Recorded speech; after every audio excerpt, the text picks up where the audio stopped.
Diba? Marami nagpapasyalan dito. Marami nagpapasyalan dito.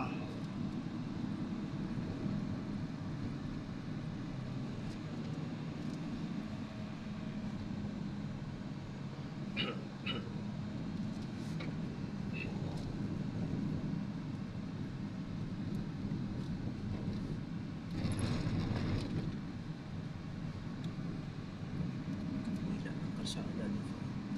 Kalsada doon. Kalsada din doon. Yan. Tahi-tahi na ng kalsada. Ito pa lang. Yan na. Ito na. Kapaliwan pick. Basta po ganda sir. Diretso lang. Eh, siyempre trash mo na. Patingin-tingin muna. Pero siya nakakarating dito eh. Oo. Hindi pa ako nakarating dito. First time ko dito. Ang ganda. Emperor Press ng Wow! Emperor. Yan. Ang ganda rito. Picture ka muna. Ang ganda. Tingin muna ako. Ang ganda nga. O, diba? Ibang-iba, no? Picture. Oh, mahangin, oh. Wow! Ang ganda.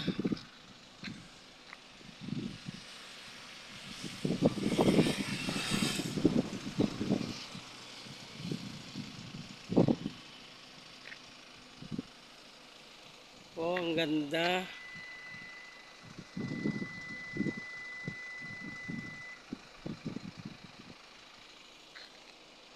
Yan lahat yata ang lusot natin. Wow, ang ganda, oh.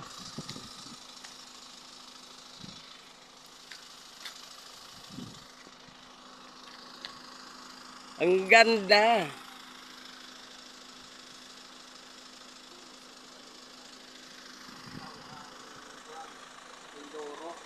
Oh, tagusan ng dagat, oh. Doon, dagat din, oh. Mindoro na yon. Ito naman, Sibale, Romblon. Ah, pagkaganda. Dinadayo dito ng foreigner paggabi. Pastor, dyan yata ang lusot natin, Pastor. Oh. Solar pala. Solar ang ilaw dito. Kaya pala. Maliwanag talaga. Ang liwanag dito paggabi. Solar. Ayun ang nakikita mong nasusunog, Pastor. Oh. Yan. Ito. Oo, yan. Nakikita doon. Yan ang mga yan. Yan yata, Pastor, doon ang lusot natin. Diyan, oh. Baba. Ayun yata ang lusot natin. Sa Nandas na yun, eh.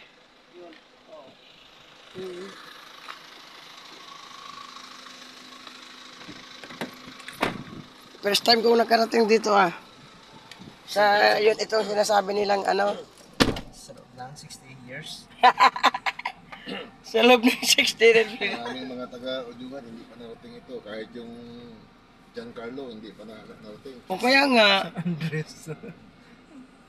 Eh, kita kami mga dayo, nararating namin. nararating. Okay.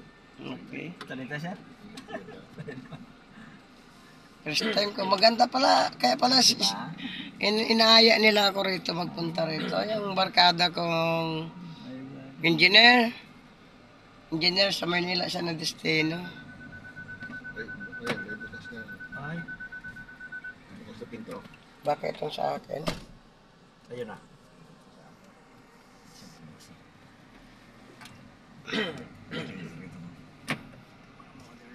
Sasakyan. Tutunog talaga. Tutunog yun. Galing. May pamangkin akong nahulog sa saan? Isasakyan na bukas yung ano eh naiwan yung bata. Buti walang kasunod. Oo, sa bandang Kogyo. Yung sinakyan na taxi eh, hindi nalak yung pinto, biglang nalaglag yung pamangkin. Mabuti eh. Hindi na masagasaan. Natulak yata yung bata yung pinto. Nagkaroon ng phobia yung bata. May mga taxi rin kasi minsan sa Manila. Sobrang luma na. Oo nga, nagtatanggalan na. Minsan nga eh. Ang ginawa ko, bumaba kami, lipat kami ng ibang sakyan. Disgrasya pa. Lukso naman halos ito. Ngayon, di na uso ang taxi, karamihan nag-grab. Grabe. Paano? Hindi ka na pwede maghintay eh. Sasakyan na ganito nang lalapit sa'yo. Gulat ka na lang eh. Nandiyan na sa'yo yung sasakyan eh. Cellphone to cellphone na eh. Hindi ka na maghintay ng puntahan. Pupunta ka dun sa sasakyan. Maghanap ko ng taxi ay ngayon ay cellphone to cellphone ay. Online booking. Oo. Papabook ka.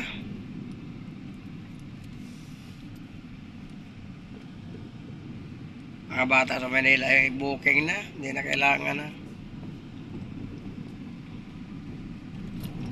Mag-aabang ako ng taxi. Sabi ng anak ko, huwag ka na ma'am na mag-aksaya ng panahon. Lalapit sa iyo ang sasakyan. Maya-maya lang oh. Nakabook na tayo. Ah. Gulat ako pagdating sa bahay. Andun na yung ano. Nakabook na pala yun. Hindi ka na magbabayad. Babayaran na automatic yan. Gcash na no? Oo. Lock. Kasya? Akasya. Kasi Tigbubulaklak ng ano yan eh. Kaya pag mga mayo, maraming namamatay nila lason sa dagat. Nagbubulaklakan, nakakain ng isda. Di, pag nakain mo yung isdang nakakalason yung sa dagat, eh, patay rin, nahilo. Mayo, maraming na kakain na nalalason.